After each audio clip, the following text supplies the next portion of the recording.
Hello students, IIT brain में आपका स्वागत। तो कल मैंने आपको जो बताया था पहले उसको समझ लें। कल मैंने इंट्रोडक्शन दिया था। इंट्रोडक्शन क्या है, लॉग किसे कहते हैं, लॉग का एक्सपोनेंट से क्या रिलेशन है। देन हमने डिस्कस किया था कि लॉग और एंटी लॉग टेबल को देखते क्या। तीसरे टॉपिक पे हम fundamental laws of logarithms discuss कर रहे थे, जिसमें हमने log M plus log N बराबर log M into N, ये वाला केस। एक बार मैं आपको स्क्रीन दे दूं, उसके बाद हम इस डिस्कशन को आगे बढ़ा पाएंगे। ये लीजिए स्क्रीन। हाँ, तो मैंने कल आपको बताया था लॉग एम बेस ए पढ़ा जाएगा इसको, और लॉग एन बेस ए, इनको सम करके आता है लॉग एम एन बेस ए। ऐसे ही दूसरा जो कंडीशन हमने डिस्कस किया था वो था log M base A minus log N base A equal to log M by N base A. और थर्ड कंडीशन थी log M to the power N base A is N multiple of log M base. तो ये तीन नियम हमने पढ़ लिए थे। कुछ और प्रॉपर्टी भी लॉग्स की होती है, तो एक बार उन पे पहले चर्चा कंटिन्यू करते हैं। यहाँ पर ध्यान दें, ये पूरा डिस्कशन जो मैं आपके साथ करता हूँ इसको मैंने लेवल्स के हिसाब से डिवाइड किया हुआ है, ताकि एक 11th का स्टूडेंट, एक 12th में पढ़ने वाला स्टूडेंट, एक मेंस का स्टूडेंट, हर कोई अपने एसोसिएटेड पार्ट पर डिस्कशन कर सके, वो अपना पार्ट देख सके। सबसे पहले हम 0 लेवल पे एनसीईआरटी की एक्सरसाइज सॉल्व कर लेते हैं, ताकि एक बेसिक थ्योरी डिस्कशन हो जाए। फर्स्ट लेवल पे हम एनसीईआरटी की फाइनल एक्सरसाइज डिस्कस करते हैं। सेकंड लेवल पर हम कुछ ऐसे टॉपिक्स डिस्कस करते हैं जो कॉम्पिटिटिव एग्जामिनेशंस पूछता है, लेकिन हमारे स्कूल एग्जामिनेशंस में नहीं पूछता, ठीक है ना। थर्ड लेवल पे हम एक क्विक रिकैप बनाते हैं कि तेजी से इस चैप्टर को किसी परीक्षा के पहले कैसे प्रिपेयर किया जाए। देन फोर्थ लेवल पे फॉर्मूला कलेक्शन। पांचवें लेवल पे एग्जाम्पलर प्रॉब्लम्स, बोर्ड एग्जाम से फाइट करने के लिए अच्छे क्वेश्चन होते हैं एग्जाम्पलर में, उनको डिस्कस करते हैं। उनमें कई क्वेश्चन ऐसे होते हैं जो मेंस में भी पूछे गए हैं कई बार, तो एग्जाम्पलर के क्वेश्चन भी कॉम्पिटिटिव एग्जाम के लिए सुटेबल होते हैं। देन सिक्स्थ लेवल हमारा मेंस लेवल है, उसके बाद एडवांस लेवल और आगे के लेवल है। लेकिन अभी हम किसी भी चैप्टर को 6 लेवल तक कंप्लीट करके रोक दे रहे हैं। मेंस का एग्जाम कंप्लीट होने के बाद हर चैप्टर में 7th लेवल और उसके आगे के लेवल जोड़े जाए, ठीक है ना। तो चलिए कंटिन्यू फोर्थ प्रॉपर्टी पे आते हैं। 3 प्रॉपर्टी हम डिस्कस कर चुके हैं। चौथी प्रॉपर्टी क्या है, देखें कि अगर मान लीजिए हमें लॉग एम किसी बेस ए पे दिया गया है, तो हम लॉग के बेस को चेंज कैसे, ये बात हमने डिस्कस की थी। कल के डिस्कशन में भी हमने ये बात की थी कि जो टेबल हमारे पास होती है लॉग टेबल, वो 10 बेस पर होती। तो यहाँ पर यह सवाल उठता है कि अगर कभी हमें 4 या 5 बेस की रिक्वायरमेंट हो तो हम क्या, तो हमें एक ऐसा नियम भी लॉग में सीखना होगा जो हमारे 10 बेस को कन्वर्ट कर दे, या किसी भी और बेस को कन्वर्ट करके 10 में ला सके। तो ये प्रॉपर्टी हमें यही सिखाती है कि अगर हम लॉग एम बेस ए को सॉल्व कर रहे हैं और ये बेस 10 के अलावा या हम जो चाहते हैं उस बेस के अलावा कोई भी बेस है, तो इसे बदलने का रूल ये है कि आप एम को अपने मनचाहे बेस पे एक लॉग फंक्शन बनाएं, और जो बेस का रोल प्ले कर रहा था ए, उसे भी उसी बेस बी पर एक लॉग का फॉर्मेट दें और इन दोनों के रेशियो के फॉर्म में इसे लिखें। ऐसा करने से आपको फायदा क्या हुआ है, देखें आपका जो बेस ए था वो आपको नहीं चाहिए था, आप इसे बदलना चाहे। मान लीजिए ए बेस 4 है और आपने कहा सर नहीं, मुझे 4 नहीं 10 चाहिए, तो आप ए को यहाँ पर बी को 10 मान लीजिए, सवाल अपने मन का। इसका मतलब है कि एग्जांपल मैं कर दूं तो ये है कि लॉग 15 बेस 4 को अगर आप लिखना चाहते हैं, तो आपको पता है कि जो टेबल आपके पास है कि लॉग तो बता दीजिए 4 बेस, तो आप अपने रिक्वायरमेंट के हिसाब से इसको लिख रहे हैं log 15 base divided by log 4। तो आपका जो बेस है वो वैसा बेस बन जाएगा जैसा आप चाहें। अच्छा, क्या है ये प्रॉपर्टी, ऐसा क्यों होता है, एक बार इस पे डिस्कस करेंगे। मान लीजिए log M base A X के बराबर है, तो ये क्लियर है कि a to the power x को हम m लिख पाएंगे। इस बात में कोई कंफ्यूजन नहीं होना चाहिए। कल डिस्कशन की शुरुआत ही इस बात से हुई है कि नेपियर ने जो लॉग नाम का मैथमेटिक्स बनाया है वो एक्सपोनेंशियल मैथमेटिक्स का ही एक प्रकार से आप ये समझ सकते हैं कि उस फंक्शन का एक एंटी फंक्शन है ये, जिसको आप इनवर्स कहते हैं।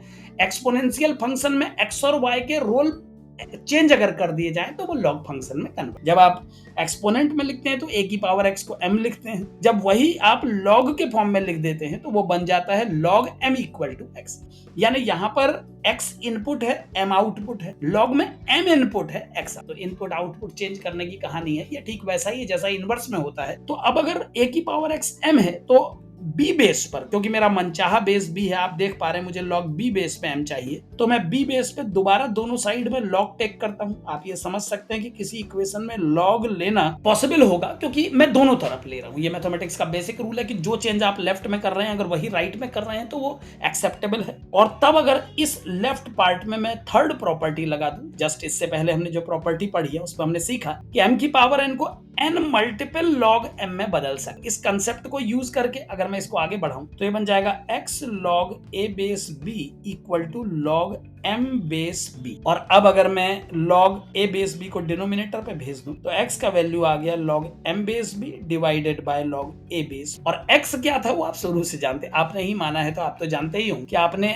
log m बेस a को x मान। तो अगर मैं इसको log m बेस a कह दूं तो आपने क्या सीखा कि log m बेस a बन सकता है log m base b divided by log a। तो इस तरह से आप कन्वर्ट कर सकते हैं एक log को उस log बेस में जो आप चाहते। तो ये प्रॉपर्टी बहुत यूज, इसका उपयोग हम कितनी जगह पर करेंगे आप देखेंगे। हालांकि मेंस के परीक्षा में लॉग के सवाल बहुत आते हैं, लेकिन लॉग नाम से कोई स्पेसिफिक चैप्टर नहीं। तो जब हम लॉग के प्रॉब्लम्स डिस्कस करेंगे तो वो इस चैप्टर के अंतर्गत नहीं होंगे। जब हम इनइक्वालिटी चैप्टर पढ़ेंगे या ये समझे क्वाड्रेटिक इक्वेशन पढ़ेंगे तो लॉग से रिलेटेड बहुत सारे सवाल बीच ट्रिगोनोमेट्री में भी कई बार लॉग बेस्ड क्वेश्चंस पूछे जाते हैं एग्जाम में। तो लॉग एक इनडायरेक्ट चैप्टर, एक हेल्पफुल चैप्टर है। इसके कंसेप्ट हम यहाँ पर डिस्कस कर लेंगे, फिर इसके एप्लीकेशन को अदर जो मेंस की सीट होंगी उनमें डिस्कस करेंगे। इसकी कोई अपनी पर्सनल सीट नहीं होगी लॉग की, लेकिन किसी अदर सीट में लॉग एक इंपॉर्टेंट फंक्शन का रोल प्ले करेगा। तो अभी आप इस फंक्शन का नेचर समझ लें तो log m बेस a को लिख सकते हैं log m base b upon log a base b। अब यहाँ पर एक बात ध्यान दें, अगर मैं इस इक्वेशन में m को b से रिप्लेस कर दूं, एक जनरल केस बता रहा हूं कि अगर मैं इस इक्वेशन में जो मैंने डिराइव की है m को b से रिप्लेस कर दूं, यानी कि on putting m equal to b, क्या कन्वर्जन हो जाएगा। देखिए ये बन जाएगा log b बेस a और ये बन जाएगा log b base b upon log a base b। और अब अगर मैं डिनोमिनेटर को उस तरफ भेज दूं तो ये बन जाएगा log b base a multiply log a base b equal to log b base. log b base b का वैल्यू मैं 1 लिख देता हूं। ये बात समझाना बहुत आसान है कि log b बेस b 1 क्यों होता है। इसे मैं एक हल्का सा कोरोलरी बना के यहाँ पर समझाता हूँ। एक नॉर्मल सी बात समझिएगा, आप जानते हैं कि अगर मैं b की पावर 1 को सॉल्व करूं तो वो b आए। हम जानते हैं कि b की पावर 1 b होता है। किसी भी आर्बिट्रेरी b के लिए b का वैल्यू कुछ भी हो उसकी 1 पावर b के ही बराबर होती है। अब b की 1 पावर अगर b के बराबर है तो इसका क्लियर मतलब ये हुआ कि अगर मैं इसको log में प्रेजेंट करूं तो ये बन जाएगा log b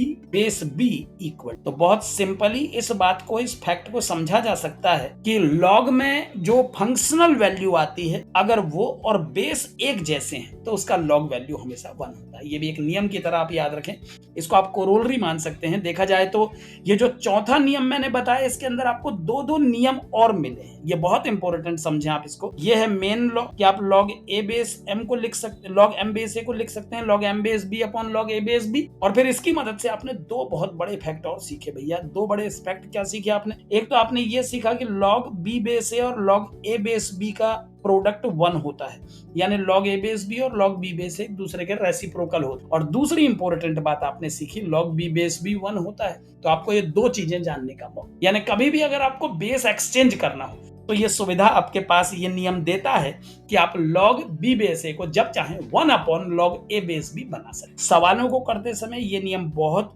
उपयोग होता है, इसीलिए इसको मैं इतना बड़ा स्टार, ये स्टार लॉ है, बहुत यूज होगा, इसीलिए इसको आप स्पेसिफिकली याद रखें। चौथे नियम के अंदर मैंने इन दोनों को क्लब कर दिया है, तो आप इसको फोर्थ कंसेप्ट समझे। फिर तो मैं आइए बढ़ते जाइए अभी तो फटाफट। पांचवा लॉग की प्रॉपर्टी के रूप में मैं आपके सामने रखूंगा अगर लॉग में बेस इस तरह के फॉर्मेट में लिखा हो जैसे a to the power p और m का लॉग वैल्यू हम निकाल रहे हैं, तो बेस अगर पावर के फॉर्मेट में है तो बेस को रेसिप्रोकल फॉर्म में 1/p बना के बाहर निकाला जा सकता है। अगला नियम हम ये डिस्कस करेंगे।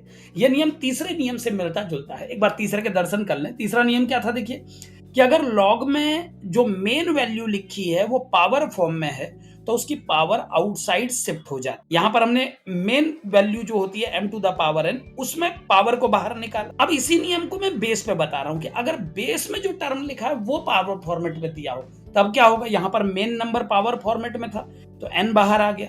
अब पांचवें नियम में हम सीख रहे हैं कि अगर बेस में पावर लगी हो, जैसे यहां पर है log m and base is a to the power, तो बेस का जो पावर होता है वो रेसिप्रोकल फॉर्म में बाहर, मेन नंबर का पावर मल्टीपल बन के आता है, बेस का पावर रेसिप्रोकल, ठीक है ना। तो log m base a to the power p equal to 1/p log m base a। अब अगर मैं इसको सॉल्व करना चाहूं तो कैसे करूंगा समझिए, मैं लेफ्ट से LHS से शुरू करता हूं, क्योंकि ये प्रॉपर्टी थर्ड से मिलती जुलती है तो तीसरे के एप्लीकेशन के रूप में ही आपको समझा देता हूं। आप इसे लिख सकते हैं 1/log m base a to the power.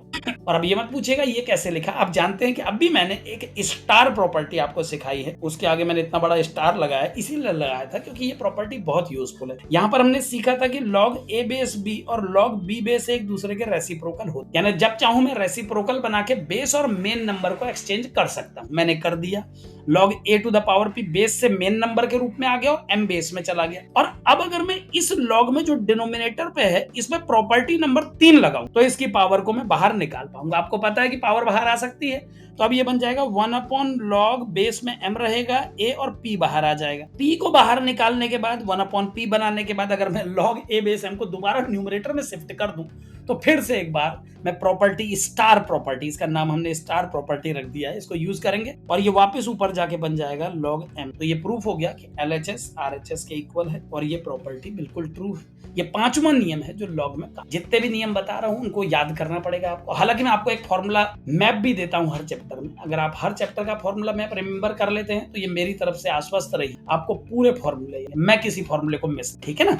तो चलिए पांचवा ये हो गया। छठा केस में आइए, सिक्स्थ टाइप प्रॉपर्टी में आइए। पांचवी प्रॉपर्टी में हमने ये चीज सीखी कि बेस को एडजस्ट किया जा सकता है। सिक्स्थ प्रॉपर्टी में हम क्या सीखेंगे, देखिए सिक्स्थ प्रॉपर्टी है कि अगर हमें कभी इस तरह का फॉर्मेट मिले किसी सवाल में, जैसे मैं लिख रहा हूं, ध्यान दीजिएगा, a to the power log a base x या m, हम हर बार m लिख रहे हैं तो लैंग्वेज चेंज नहीं करेंगे, उससे इरिटेशन होता है, equal to a to the power log m अगर a बेस पे ही हो। यानी मैं क्या बताना चाहता हूं, फोकस करिए उस चीज पे, जो मेन नंबर है जिसको एक्सपोनेंट ने अपना बेस माना है a, इसको एक्सपोनेंट का बेस कहते हैं, और जो log का बेस है अगर वो मैच कर जाए तो ऐसे में इस पूरे एक्सप्रेशन को आप डायरेक्ट m लिख सकते। इसका मतलब ये हुआ, एक एग्जांपल में लिखता हूं कि 2 की पावर में अगर log 2 बेस पे ही 15 लिखा हुआ है तो इसको सॉल्व मत करिए, ये 15 ही है, ठीक है ना। ये प्रॉपर्टी कैसे एक्सप्लेन की जा सकती है एक बार इसको भी समझ लीजिए। मैं इसको एक बार एक्सप्लेनेशन देता हूं, इसका एक्सप्लेनेशन क्या है इस प्रॉपर्टी का, समझे, बहुत सिंपल वे में इसको समझ पाएंगे आप। मैं एक स्टेटमेंट लिख रहा हूं,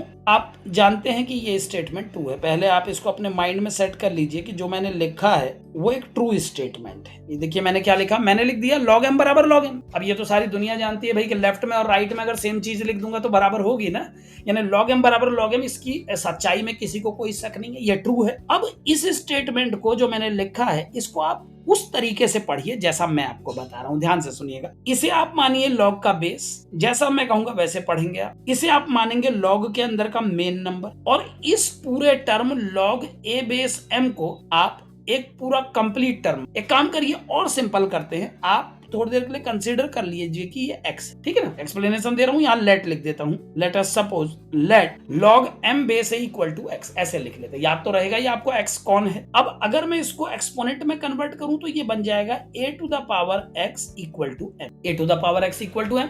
और अब मैं आपसे अपील करता हूं कि x की जो वैल्यू इक्वेशन 1 में लिखी गई है उसको यहां पर आप वापस लिखिए, तो ये बन जाएगा a to the power log m base a equal to m। मैंने कुछ नहीं किया, मैंने बस m का वैल्यू, मैंने माफ कीजिएगा x का वैल्यू वही अप्लाई कर दिया जो x का वैल्यू था, ये x का वैल्यू मैंने इस x की जगह पे प्लेस कर। तो ये प्रूफ हो गया कि a की पावर में अगर log m बेस a लिखा है तो वो m ही है, बस उसे घुमाने की कोशिश, ठीक है।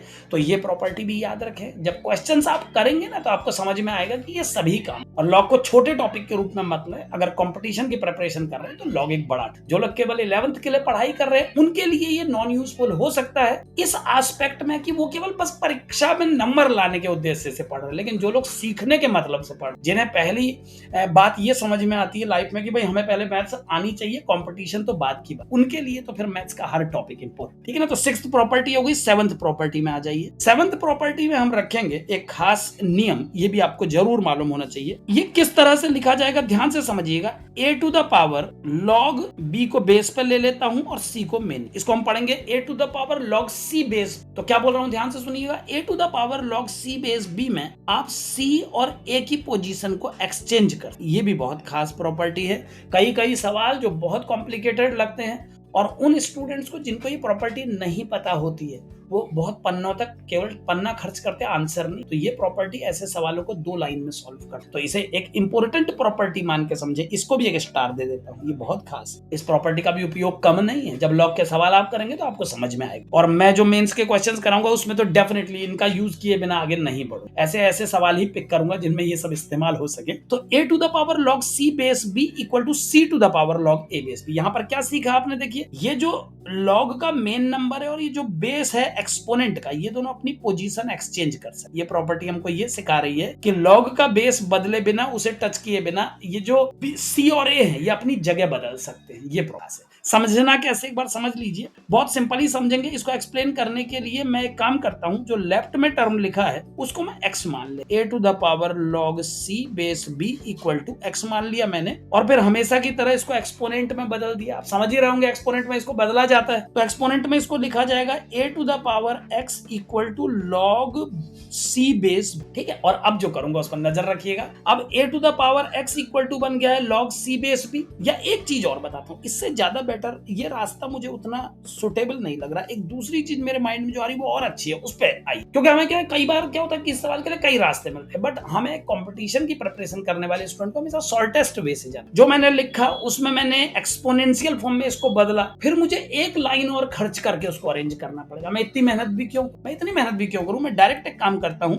अगर a to the power log c base b x है, then taking log on both the sides, सीधे taking log with base c on both sides। ये मैंने क्या लिखा है, एक बार मैं इसको एक्सप्लेन कर देता हूं। मैंने क्या किया समझिए भाई, मुझे पता है कि मेरा इनपुट ये है और मुझे आउटपुट में ये चाहिए, मुझे आउटपुट में c चाहिए नीचे, और मुझे मालूम है बच्चों की जो log के बेस में आएगा वही बाद में बेस का काम करेगा एक्सपोनेंट के लिए। एक्सपोनेंशियल पढ़ते वक्त हम जब ऐसे फॉर्मूले को लिखते हैं और जब लॉग पढ़ते वक्त हम ऐसे लिखते हैं, तो इसमें एक्सपोनेंट का बेस इसको कहते हैं, या मैं कहता हूं, अगर ये मेरी पर्सनल लैंग्वेज है तो मेरी लैंग्वेज में समझे, मैं इसको एक्सपोनेंट का बेस कहता हूं, इसको पावर कहता हूं, और इसको लॉग का बेस कहता हूं। ऐसा मैंने नाम इसलिए रखा था कि बच्चे कोरिलेट कर पाए कि जो एक्सपोनेंट का बेस होता है वही लॉग का बेस बने, ठीक है ना।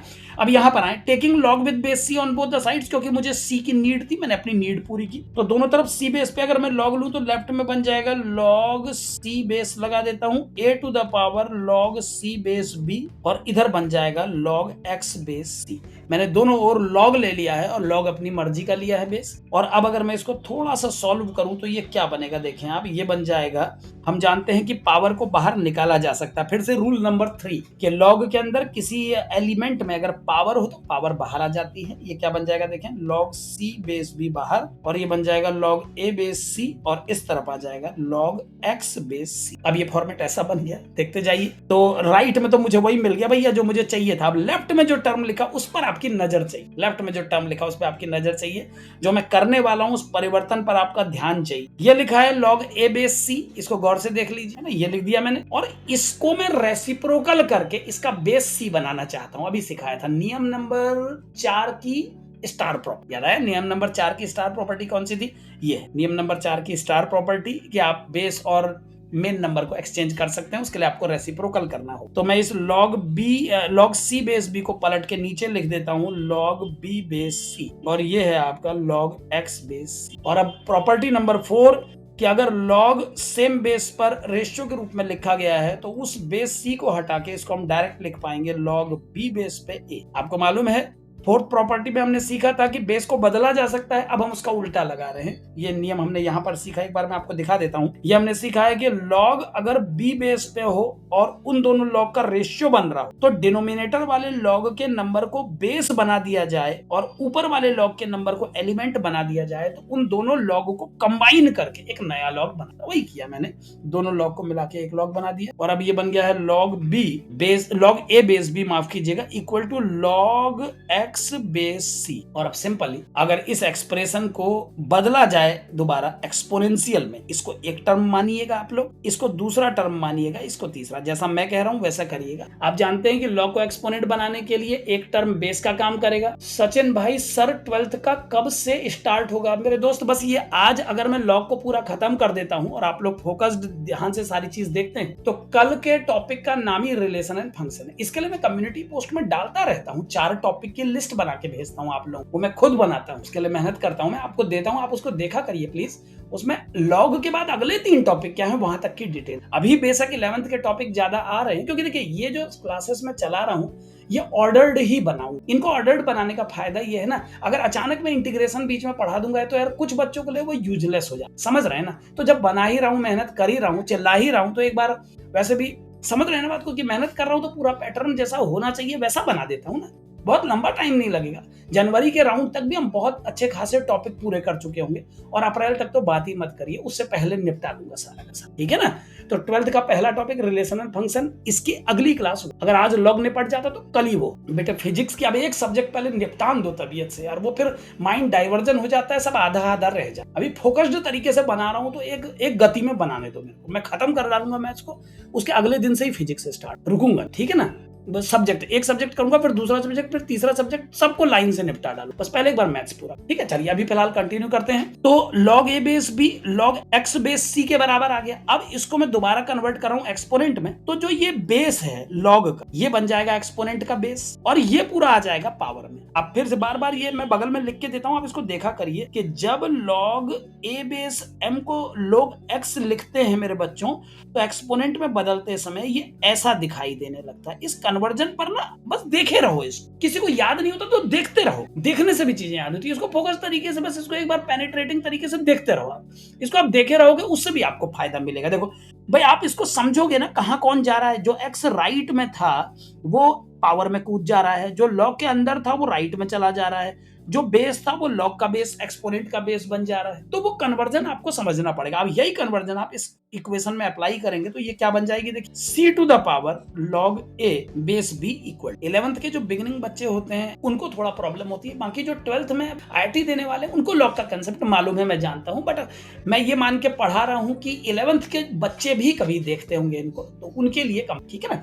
तो x की वैल्यू कितनी आ गई, c to the power log। अब x की वैल्यू शुरू में हमने मानी थी a to the power log c base b और अब x की वैल्यू आ गई है c to the power log a base b। तो पहले था a to the power log c base b, अब है c to the power log a base b। तो अगर मैं इन दोनों को एक साथ लिखूं क्योंकि ये भी x है और ये शुरू में भी x था तो ये क्या प्रूफ हो गया, so a to the power log c base b can be written as equal to log c to the power log a base. तो ये नियम प्रूफ हो गया। इस तरह से आप इस प्रॉपर्टी को भी समझ सकते। तो ये है log की एक अंतिम प्रॉपर्टी। इतनी प्रॉपर्टी यूज करके काम चल जाता है। ये वो सभी प्रॉपर्टीज हैं जो मैं क्वेश्चंस करते वक्त देखता हूं जो इंप्लीमेंट होती है। अब प्रैक्टिकल प्रॉपर्टी यही है, जबरदस्ती और प्रॉपर्टी बनाने का कोई मतलब नहीं है। इन्हीं प्रॉपर्टी को घुमा के और भी बनाई जा सकती है, बट वो कोई फायदा नहीं उसका, वो सबको रोल रही है। फंडामेंटल जो 7 थी वो मैंने आपको बताया, 7 में से 4th के अंदर 2 और एक्स्ट्रा मिली आपको। अब ऐसे तो एक प्रॉपर्टी, अब इसको भी गिनिए फिर कि एक प्रॉपर्टी ये भी हो सकती है कि जो 1 का लॉग होता है वो किसी भी बेस a के लिए 0 होता है। अब अगर गिनती करने की बात है तो फिर तो ये भी प्रॉपर्टी है, बट ये कोई खास प्रॉपर्टी नहीं है क्योंकि देखो सिंपल सी बात है, हम एक्सपोनेंट सीखे हुए लोग हैं, हमें पता है a की पावर 0 1 पता है कि पावर 0 किसी भी नंबर का 0 पावर 1 होता है, 0 को छोड़ के। जो टिपिकल कंडीशंस हैं, 0 का माइनस नंबर क्या करेंगे वो सब बताऊंगा अभी, ये मत समझिए चैप्टर खत्म हो गया, अभी लॉग में बहुत कुछ बताना बाकी है। इनइक्वालिटी तक पहुंचाऊंगा आप लोगों को, ठीक है ना, इनइक्वालिटी तक पहुंचाऊंगा। तो a टू द पावर 0 अगर 1 है तो इसको लॉग में बदल के आप सीधे क्या लिख पाएंगे, ये बन जाएगा आपका log 1 base a equal to 0, खत्म हो। तो ऐसी प्रॉपर्टी को नहीं गिनेंगे यार, ये तो कॉमन सेंस से ही निकल जाएंगी ना, कॉमन आइडिया से ही निकल जाएगी, ठीक है। तो ये हुई लॉग की प्रॉपर्टी, ये सारी आपको याद, ठीक है। आगे बढ़ते जाइए। अगला आता है लॉगरिथमिक इनइक्वालिटीज। मैंने बिल्कुल ऑर्डर बना रखा है हर चीज का, इसको बस आपने समझना है अच्छे से। अगला टॉपिक है मेरा लॉगरिथमिक इनइक्वालिटीज। अब ये क्या चीज है जरा सा इसको समझ। लॉगरिथमिक इनइक्वालिटीज में क्या क्या सीखा जाता है उस पर। लॉगरिथमिक इनइक्वालिटीज को शुरू करने से पहले एक बार लॉग और एक्सपोनेंट के रिलेशन से जो जो बेसिक चीजें बनती हैं उनका परिचय एक बार दे देता हूँ। लोगों को सब्ट्रैक्ट करके का क्या लिखा है, कुछ अंडरस्टूड नहीं है। चलिए फिलहाल आगे बढ़ते हैं, हो सकता है जब मैं आगे पढ़ाऊं तो आपके क्वेश्चन का जवाब आपको मिल जाए, तो थोड़ा आप पेशेंस से एक बार कंटिन्यू रहें, है ना, फोकस्ड तरीके से देखते रहें। देन पूछने के तरीके ये भी होते हैं कि आप चैट में अगर सवाल कुछ लिखेंगे ना कम्युनिटी पोस्ट में वीडियो खत्म होने के बाद, तो मैं उसका आंसर दूंगा, निश्चिंत रहे, ठीक है ना। अगर बना रहा हूं तो फिर दो। जब मैं पिछले सेशन में भी 2023 की IIT एडवांस से पहले 50 दिन तक मैंने बनाए थे वीडियो, तो बच्चे जो जो क्वेश्चन पूछ रहे थे, जो जो चैट कर रहे थे, मैं सबको रिस्पॉन्ड, बिल्कुल निश्चिंत रहे। वहां पर बिल्कुल खुले मन से पहले आराम से सोच लें सवाल, जल्दीबाजी मत करें। जल्दीबाजी में कुछ का कुछ लिख दे रहे हैं आप, मीनिंग ही नहीं निकल रहा है, तो आप बिल्कुल आराम से सोचे, आराम से सोच के तबीयत से फुर्सत से मैसेज भेजें, उसका जवाब मिलेगा आपको। जैसे ही मेरा मोबाइल पर नजर पड़ेगी और मुझे दिखेगा किसी ने कुछ भेजा है, मैं रिस्पॉन्ड करूँ, मेरी तरफ से रिस्पॉन्स पक्का आएगा, ठीक है। तो ये सारी प्रॉपर्टी लॉग की हो गई। अब कुछ बातें लॉग के बारे में और बताता हूँ। इनइक्वालिटीज समझने से पहले उनको जानना जरूरी है। देखिए, शुरुआत कर रहा हूं एक्सपोनेंट से।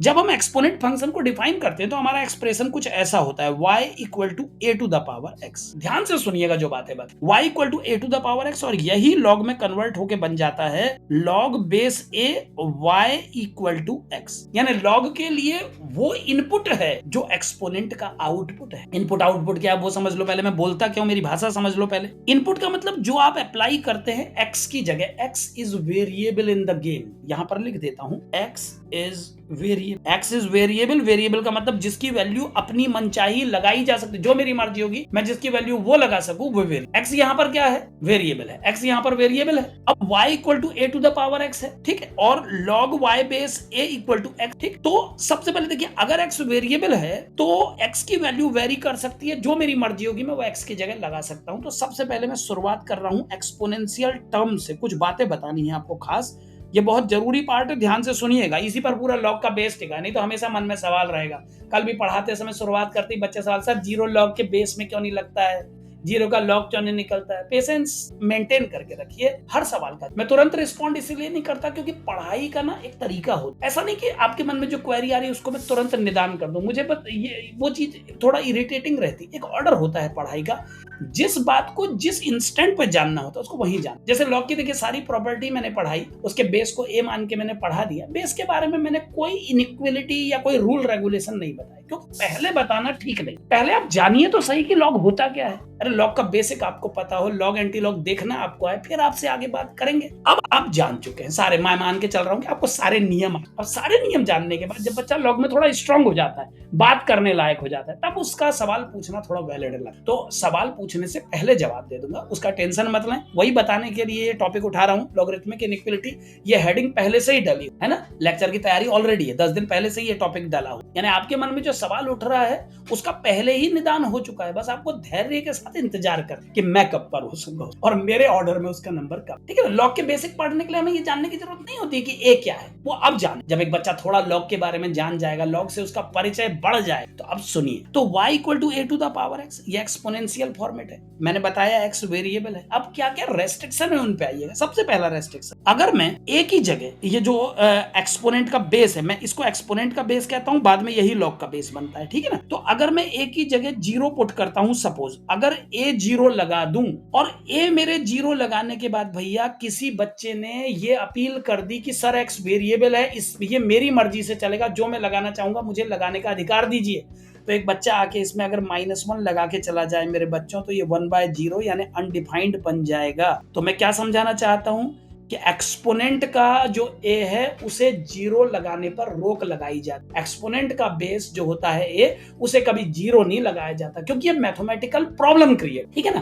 तो एक्सपोनेंट का बेस कभी 0 नहीं हो सकता, एक्सपोनेंट का बेस कभी 0 नहीं हो सकता, और यही वजह है कि लॉग का बेस भी कभी 0 नहीं हो सकता मेरे बच्चों, क्योंकि एक्सपोनेंट का बेस ही लॉग का बेस बनता। तो if a is 0 then y will be undefined, so a cannot be equal to 0। Log का बेस कभी 0 नहीं हो सकता। दूसरी समझिए, अगर मैं a को कोई नेगेटिव नंबर लगा दूं, सपोज मैंने a को -2 -3 कुछ भी लगा दी, तो भाई सिंपल सी बात है, जब बच्चा एक्सपोनेंट में a की जगह -2 देखेगा तो x रखने का अधिकार मांगेगा, और मुझे अधिकार देना पड़ेगा। भाई मैं ये थोड़ी कह सकता हूं कि हे बच्चे x की जगह तू केवल पॉजिटिव नंबर लगाना है, मेरी मर्जी चलेगी? मेरी मर्जी नहीं चलेगी, क्योंकि तुमने बोला है x इज ए वेरिएबल। मैंने जब इस फंक्शन को आपके सामने रखा तो x का नाम क्या रखा? वेरिएबल। अब ये मेरे अधिकार क्षेत्र से बाहर है, इसकी वैल्यू आप जो चाहे लगा सकते हैं। तो ऐसे में अगर कोई बच्चा x की जगह हाफ अप्लाई कर दे बच्चों, तो वो तो मेरे सवाल को मीनिंगलेस बना डालेगा। ये देखिए, और मैं मना भी नहीं कर सकता x को हाफ लगाने से, क्योंकि x वेरिएबल है भाई, वो मेरी मर्जी से थोड़ी चलेगा। तो क्या मतलब निकला कि जब कभी लॉग बनाया गया तो ये क्लियर किया गया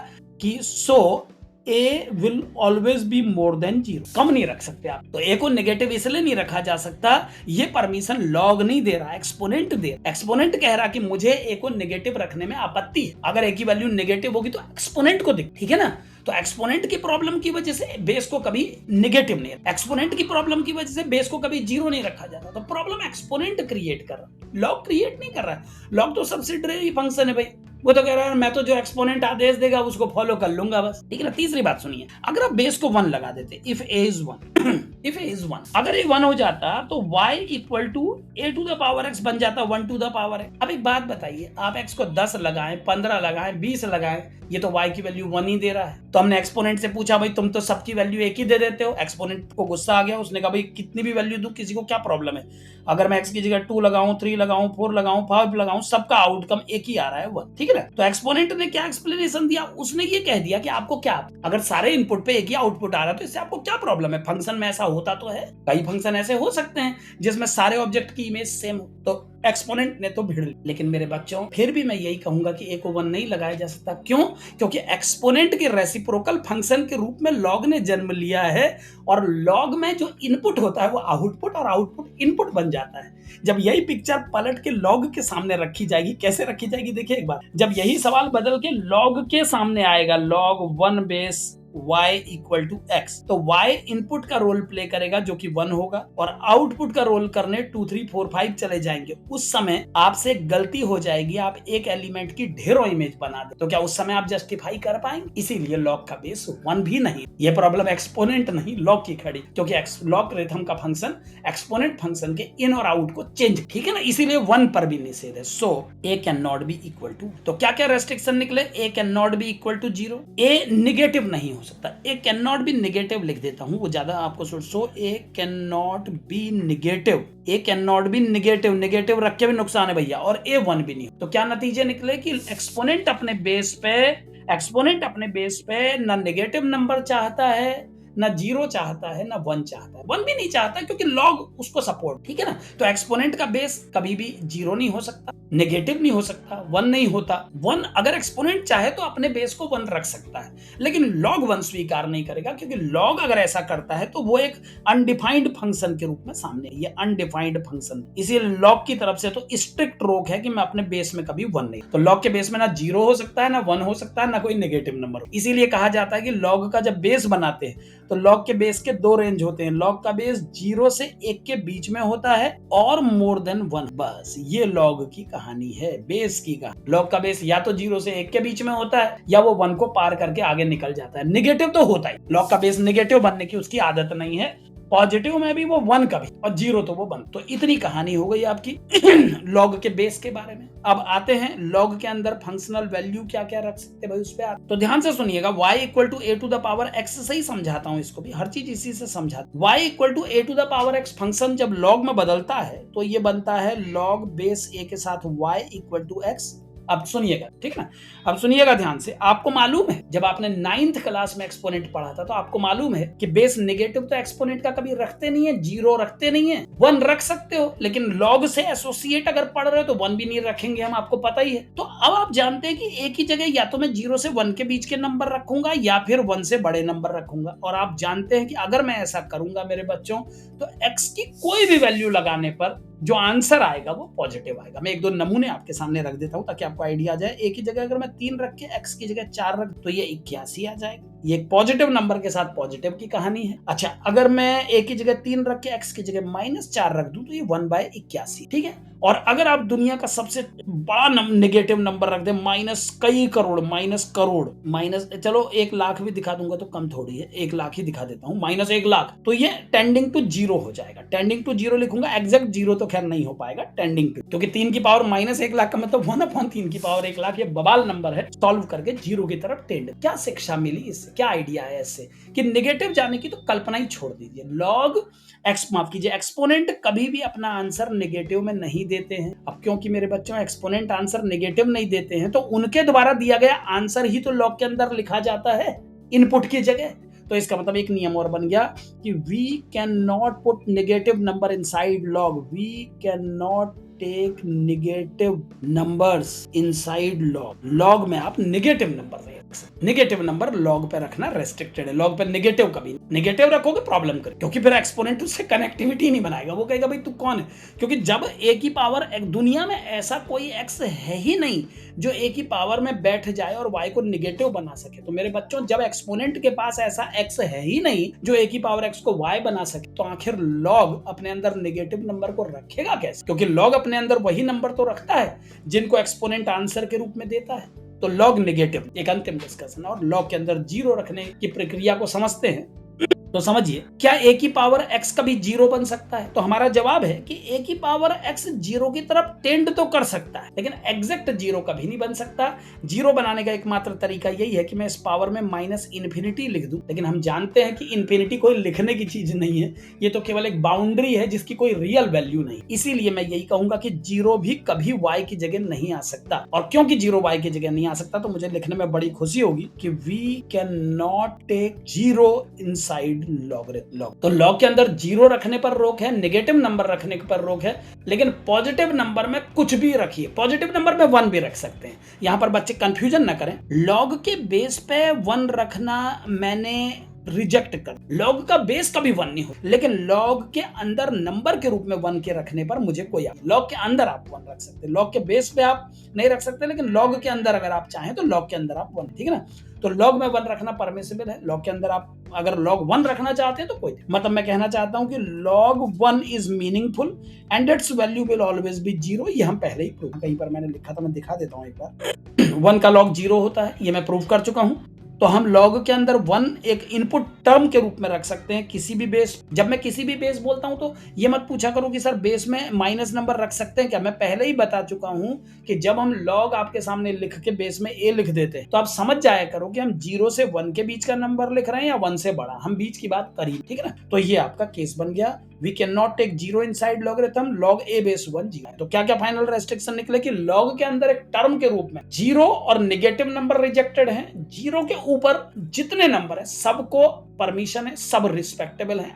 और दूसरी बात, log के बेस में negative number reject, zero reject, 1 भी, negative number reject, zero reject, 1। तो log के बेस में 3 कैटेगरी है रिजेक्शन की, 0, 1 और नेगेटिव नंबर। अब 0 और 1 बोल के ये मत समझ लेना 0 और 1 के बीच के सारे चले गए। 0 और 1 के बीच के जितने नंबर है 0.2, 0.3 सब रिस्पेक्टेबल है, सब आ सकते हैं बेस, लेकिन 0 नहीं आ सकता, 1 नहीं आ सकता, नेगेटिव नहीं आ सकता। और log के अंदर फंक्शनल वैल्यू के रूप में नेगेटिव नहीं आ सकते, 0 नहीं आ सकता, 1 आ सकता। और 1 जब जब आएगा log के अंदर तब आंसर। तो इतनी बातें पहले ये उन सवालों के जवाब है जो बच्चे पूछते रहते हैं कि सर बेस नेगेटिव क्यों नहीं होगा, जीरो क्यों नहीं होगा, log में जीरो क्यों नहीं रखेंगे। ये उन सब इनके जवाब डायरेक्ट log से पूछोगे कभी नहीं बता पाए, क्योंकि log अपने आप में कुछ है ही नहीं। log का जन्म ही एक्सपोनेंट से हुआ है। तो ये सवाल एक्सपोनेंट से जाके पूछिए ना कि भैया log पे तुमने इतने रूल क्यों बना रहे, तो इसका जवाब a की पावर x, ठीक है ना। तो चलिए, ये लॉगरिथमिक इनइक्वालिटीज पर एक हल्की सी चर्चा थी, अभी ये चर्चा खत्म नहीं हुई है, कुछ बातें और बतानी है। एक पेज में और बढ़ा लूं, उसके बाद डिस्कस ये लीजिए। चलिए, तो यहां तक सारे नियम हो गए।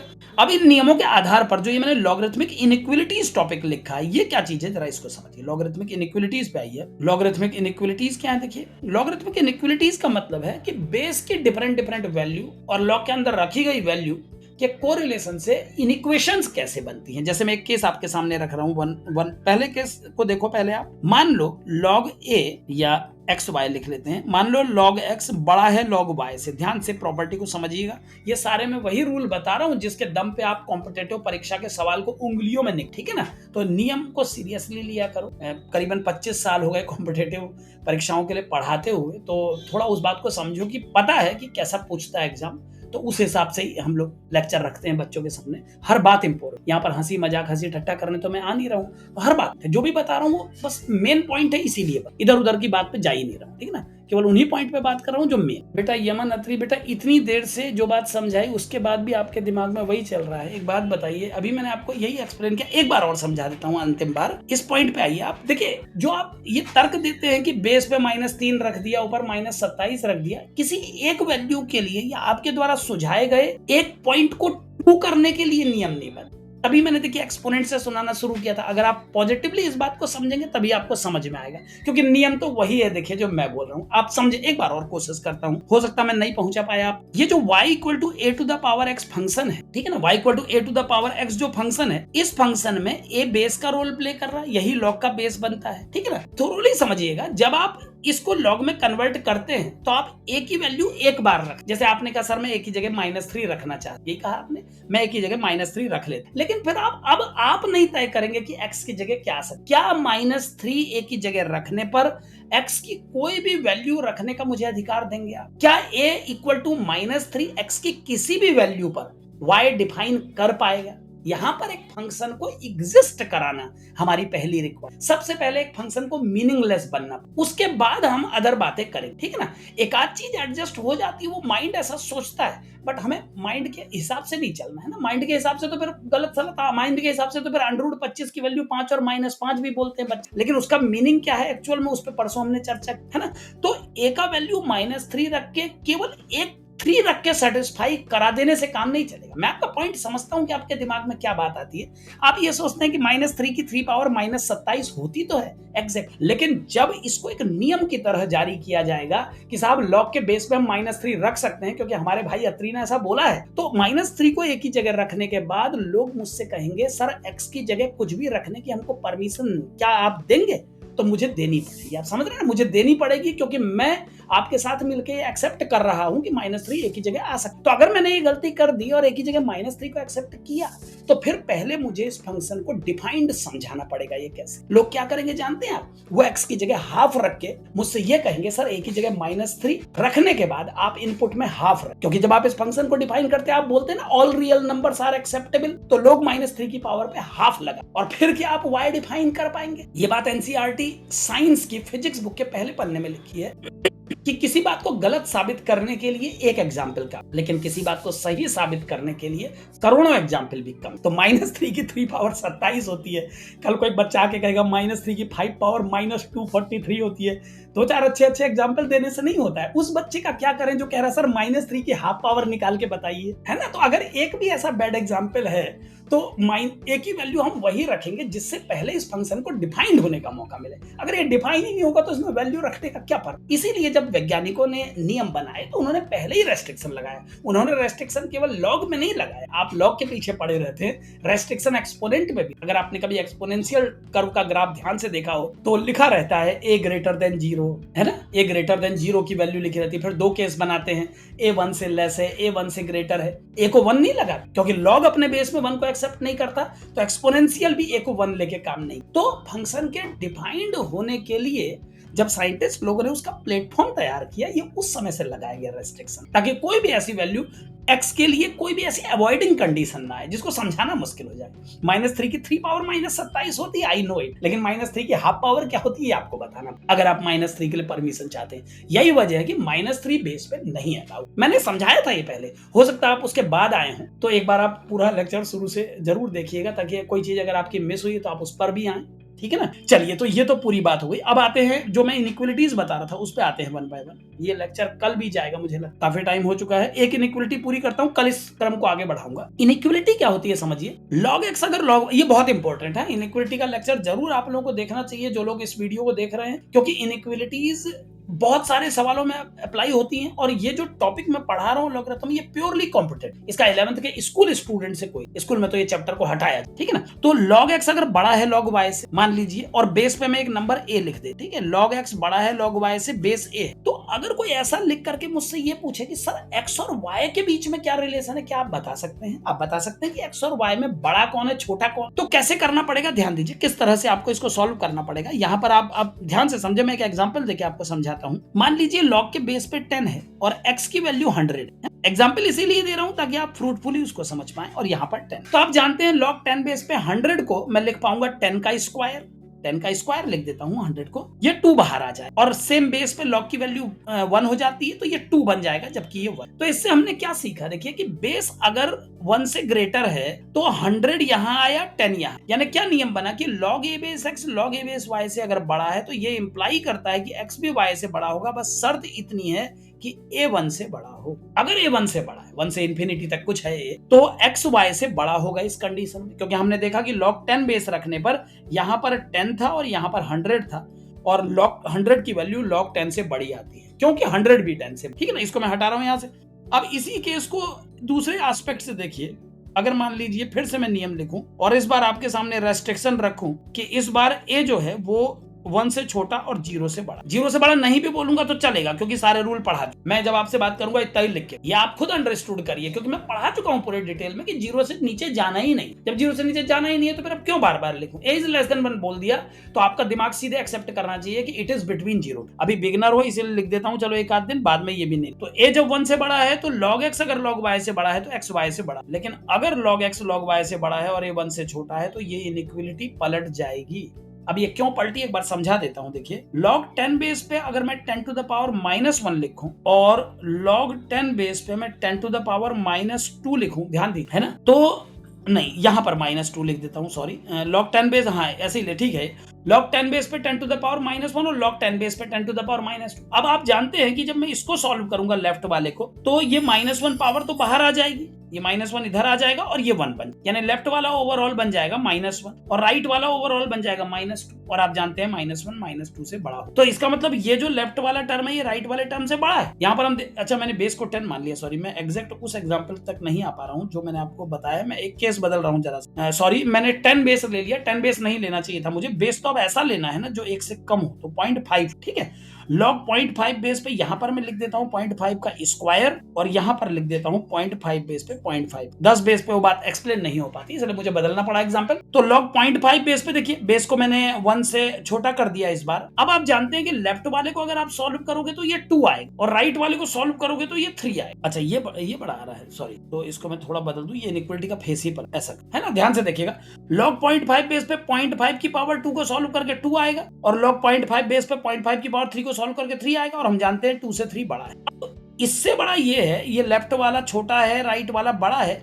आइए अब कंपैरिजन करते हैं कि इनके अंदर जो x और y का रोल प्ले कर रहे हैं उनके बीच में कौन बड़ा है। तो हम जानते हैं 0.5 का जो स्क्वायर होता है वो होता है 0.2, लेकिन 0.5 का जो क्यूब होता है वो 0.125, तो यहाँ पर ये बड़ा है। यही मैं समझाने की कोशिश कर रहा था कि जब log का बेस 1 से छोटा होता है तो log में जो इनइक्वालिटी बनती है, जब log को हटा के x और y के बीच में इनइक्वालिटी बनाई जाती है तो वो पल। तो ये 2 नियम फिलहाल याद करें, कल की मीटिंग में और प्रॉपर्टीज जो है इनइक्वालिटी की वहां से हम इसको आगे बढ़ाएंगे और कुछ क्वेश्चंस लॉग पर डिस्कस करें। पहले इस चैप्टर को कंप्लीट करेंगे, एक क्लास और चाहिए होगी, थर्ड पार्ट में खत्म हो जाएगा कल। उसके बाद हम लोग शुरू करेंगे रिलेशंस एंड फंक्शंस 12th, ठीक है ना। चलिए तो आज का लेक्चर यहीं पर एंड करते हैं, कल डिस्कस करेंगे इसके आगे, ठीक है ना। कल की क्लास में अब पहले लॉग को पूरा करेंगे, एक क्लास और चाहिए, देन हम एक्सपोनेंट वो रिलेशन एंड फंक्शन में जाएंगे। बाय।